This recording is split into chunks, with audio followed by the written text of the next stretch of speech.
Umekuwa ukifanya usafi wa mwili wako vizuri kabisa, unaoga, unajipa muda wa kupumzika, lakini changamoto ya miwasho kwenye korodani mpaka katika maeneo ya siri inakuwa ni changamoto yako endelevu. Yaani unajikuta unajikuna mpaka unatengeneza vidonda.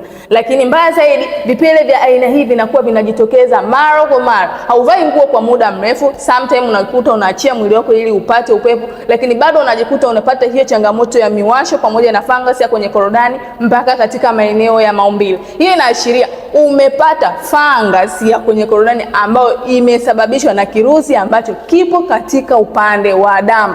Sawa? Kirusi kikiwa katika upande wa damu, kitu cha kwanza kinaenda kushambulia kinga ya mwili ili chenyewe kiweze kusurvive.